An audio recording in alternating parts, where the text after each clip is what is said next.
Hello everyone, welcome back to my channel. So today we will discuss a short story by Anita Desai, A Devoted Son. आज चाहिँ हामी A Devoted Son भन्ने short story Anita देसाईद्वारा लेखिएको माथि discussion गर्नेछौँ. So before we start our discussion, I would like to request यदि तपाईँहरूले चाहिँ मेरो च्यानललाई सब्सक्राइब गर्नुभएको छैन भने सब्सक्राइब गरिदिनु होला र तपाईँको एउटा सब्सक्राइबले चाहिँ मलाई धेरै ठुलो मोटिभेसन प्राप्त हुन्छ. So okay, now let's start our discussion. A devoted son.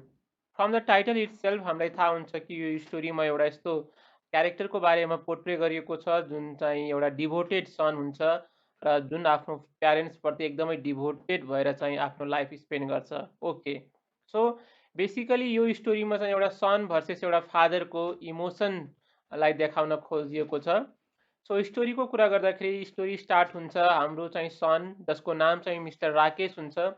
त्यसको चाहिँ अब रिजल्ट आउँछ मेडिकल इक्जामको अथवा मेडिकल इन्ट्रान्स इक्जामको र त्यो मेडिकल इन्ट्रान्स इक्जाममा चाहिँ ऊ फर्स्ट भएको हुन्छ र ऊ फर्स्ट भएर चाहिँ उसले स्कलरसिप पाएर युएस गएर चाहिँ ऊ मेडिकल सम्बन्धी स्टडी गर्छ र त्यहाँबाट ऊ डक्टर भएर फर्किन्छ.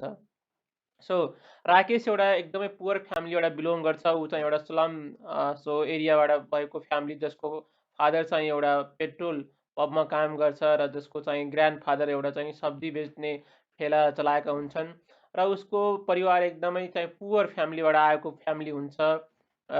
र यसरी राकेशको स्टोरी देखाउँदाखेरि यो स्टोरीमा चाहिँ एउटा डिभोटेड सन अथवा एउटा हार्डवर्किङ अथवा एउटा लेबरियस केटो कस्तो हुनुपर्छ भन्ने सो गर्छ. सो स्टोरी स्टार्ट तब हुन्छ जब चाहिँ राकेश अमेरिका जान्छ स्कलरसिपमा मेडिकलको पढाइ गर्न र ऊ त्यहाँ मेडिकलको पढाइ गरिसकेपछि फेरि आफ्नै गाउँ फर्किन्छ र आफ्नै गाउँ फर्किँदाखेरि उसको बिहे पनि हुन्छ र ऊ बिहे आफ्नो आमाको चाहिँ एउटा मन परेको केटीसँग गर्छ. उसले अमेरिकाबाट पढे पनि त्यहाँबाट उसले बिहे गरेर कसैले ल्याएको हुँदैन. र्यादर उसले गाउँमा फर्किसकेपछि उसको आमाले जसलाई चुज गर्छ ऊ त्यहीसँग बिहे गर्छ.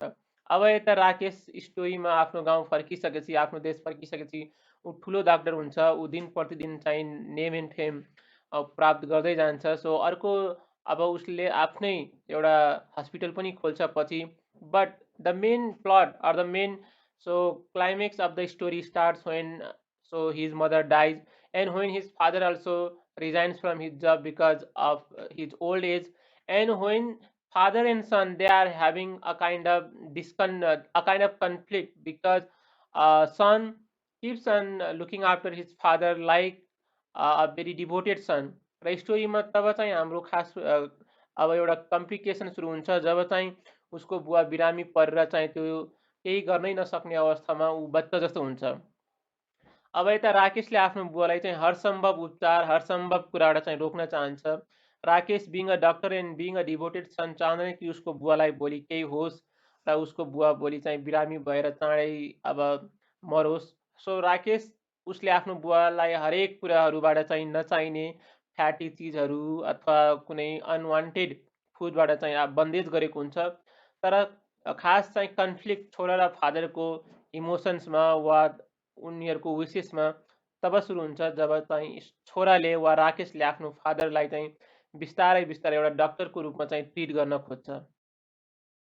ओके, सो अब धेरै कुराहरू गर्दाखेरि यसमा एउटा राकेशले चाहिँ कसरी आफ्नो फादरलाई टेक केयर गर्न खोजेको छ and how his father understands his son भन्ने कुरा हो.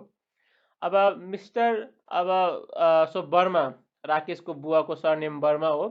वर्माले चाहिँ आफ्नो छोरालाई as a kind of person who has like confiscated all his wishes, all his desires of eating and consuming like good foods, all he feels, Mr. Burma, our father feels that his son is an obstacle to his happiness. Now look at here, Mr. Burma is not being able to do anything on himself. Mr. Burma le kehi kaam garna सक्दैन आफैमा. Mr. Burma is a sick person now, very old, and every time he has to lie on his bed and he has to consume the foods prescribed very strictly by his son. And moreover, he feels that his daughter-in-law also so does not support him as much as he should do, being a daughter-in-law. So he does not receive any kind of sweets to eat. He does not receive any kind of other dishes to eat which he likes, like halwa and jalebi. So Mr. Father or Mr. Verma feels that his son has become more a kind of authoritative person in the family. His son should rather allow some freedom and rather allow some kind of liberation to pass his life according to his own wish. Because Mr. Father or Mr. Verma does not want to live a kind of life which is very strict, which is very much controlled and syndicated by his son. Mr. Father believes that there is no meaning of living such a wretched life which is controlled completely and where you just live in the sake of living, because you cannot consume anything, because you cannot enjoy, because you cannot like live eating the foods which you prefer, means that you have no life at all. You are just an animal which is being fed by its master. But now look at here, if we talk from the perspective of Mr. Rakesh, our son, he is a doctor, and beside being a doctor, he is also a son. Maybe he has done all kind of this arrangement because he does not want to lose his father. अब राकेशले आफ्नो बुवाको खानाहरूमा चाहिँ एकदमै strict prescription गरेको हुन्छ, यो नखानु त्यो नखानु। अब यो सबै कुराहरू गर्दा चाहिँ राकेश एउटा डक्टर मात्र नभएर छोरा पनि हो। के थाहा राकेशलाई आफ्नो बुवालाई चाँडै मरेको देख्नु छैन। सो यो कुराले गर्दा खास स्टोरीमा कन्फ्लिक्ट चाहिँ सुरु हुन्छ। अब बिचबिचमा चाहिँ अब बर्माले वा फादरले आफ्नो नातिलाई पैसा दिएर जलेबी मगाएको हुन्छ, अनि त्यसपछि त्यो कुरा पनि राकेशले थाहा पाउँछ र राकेशले फेरि आएर चाहिँ भन्छ तपाईँ जस्तो मान्छेले बच्चालाई चाहिँ चिटिङ गर्न सिकाउने, चोर्न सिकाउने, होइन, यस्तो काम गर्न नसिकाउनु होला। उसको बुहारीले चाहिँ त्यस्तो किसिमको व्यवहार गरेको फेरि मिस्टर वर्माले वा फादरले त्यो पनि पाउँदैन। र अब यस्तै गर्दाखेरि अब फादर बिरामी हुन्छ र अब राकेशले के गर्छ, फादरले अलि आराम मिलोस् भनेर उसको बेड पनि बाहिरको चाहिँ ग्यालरीमा चाहिँ आफ्नो नोकरहरूलाई राख्ने म्यानेज गर्न लगाउँछ। त्यस्तै गरी अब मिस्टर वर्माको वा फादरको त्यहाँ एउटा छिमेकमा भएको एउटा मात्र साथी थियो जसको नाम मिस्टर भाटिया हुन्छ। र भाटिया र अब वर्मा यिनीहरू चाहिँ अब कहिलेकाहीँ भेट्ने हुन्छन्। अब भाटिया पनि अब बुढो भइसकेको छ, ऊ पनि त्यत्तिकै अब ओल्ड छ। भाटिया चाहिँ फेरि घरको बाथरुममा नुहाउन मन पराउँदैन। सो ऊ भाटिया जब बाहिर नल्कामा नुहाउन निस्किन्छ त्यो बेलामा भाटिया र अब यस्तो मिस्टर वर्मा अथवा अब राकेशको बुवाको घरसँगै भएको हुनाले अब मिस्टर वर्मा र भाटिया चाहिँ सँगै बस्ने, कुरा गर्ने, पानसान खाने गर्छन्। बाँकी उनीहरूको लाइफमा अरू कुनै त्यस्तो किसिमको एक किसिमको ह्याप्पिनेस वा त्यस्तो लाइभली मुभमेन्ट बचेको हुँदैन। अब भाटियाले पनि सुन्छ कि तेरो फ्यामिलीले कति होइन स्ट्रिक्ट गरेको तेरो लाइफमा। अब उनीहरूले सधैँ आफू चाहिँ मिठो खान्छन्, मासु खान्छन्, माछा खान्छन्, तँलाई चाहिँ केही कुरा अलाउ गर्दैनन्। र अब मिस्टर वर्मालाई पनि लाग्छ कि उसलाई सधैँ पनि औषधिमा बाँच्न लगाउनु, होइन, every time he has to live on so consuming medicines, त्यो कुरा मिस्टर वर्मालाई पटक्कै मन परेको हुँदैन। Mister Verma now at the end of story he rather wants to die than living consuming medicines all time. अब यो सबै कुरा गर्छ तर राकेशले चाहिँ कहिले अलाउ गर्दैन उसको बुवाले चाहिँ अब माछा पनि खाओस्, फ्याट प्रोटिन कुनै बढी खाओस्, सधैँ औषधिमा मात्र बाँच्न लगाउँछ। र जब अति हुन्छ अनि अन्तिममा गएर अब मिस्टर वर्माले आफ्नो छोराले ल्याएको औषधि जुन छोराले खान लगाएर हुन्छ त्यो चाहिँ उसले एकदमै जोडले हातले चाहिँ झट्टा गरेर चाहिँ उसले फालिदिन्छ। सो यो कुरा देख्दाखेरि उसको छोराले त्यस्तो कुनै कुरा रियाक्ट त गर्दैन, रादर मिस्टर वर्माले चाहिँ भन्छ प्लिज होइन, let me go, let me die, so god is calling me, भगवान्ले मलाई बोलाइरहेछन्, so my days have come now, होइन, अथवा माई डेज ह्याज कम, मेरो दिन आइसकेको छ, पुगिसकेको छ, अब म बाँच्न चाहँदैन, सो लेट मी गो, मलाई चाहिँ मर्न देऊ, जान देऊ भनेर उसले भन्छ। र स्टोरीमा चाहिँ कुनै स्पेसिफिक कन्क्लुजन छैन। अब मिस्टर वर्माले अथवा फादरले आफ्नो छोराको जुन औषधि, जुन किसिमको लाइफ, प्रिस्क्राइब्ड लाइफ थियो, त्यो किसिमको लाइफ बाँच्न चाहँदैन र he rejects, he denies to live a life recommended by his son, so prepared by his son. र यसरी he rejects the medicine by his son. Mister वर्माले आफ्नो छोरा अथवा राकेशले दिएको औषधि अथवा उसले भनेको अनुसारको लाइफ बाँच्न चाहँदैन र उसले भन्छ now I don't want to take your medicines, just I want to die, leave me alone भन्छ उसले। र यसरी स्टोरी इन हुन्छ। सो ओभरअल यो स्टोरीमा एउटा कन्फ्लिक्ट देखाउन खोजेको हो र the story ends putting a question that is Rakesh a devoted son, के राकेश एउटा डिभोटेड सन हो? Now the answers may be different according to the person.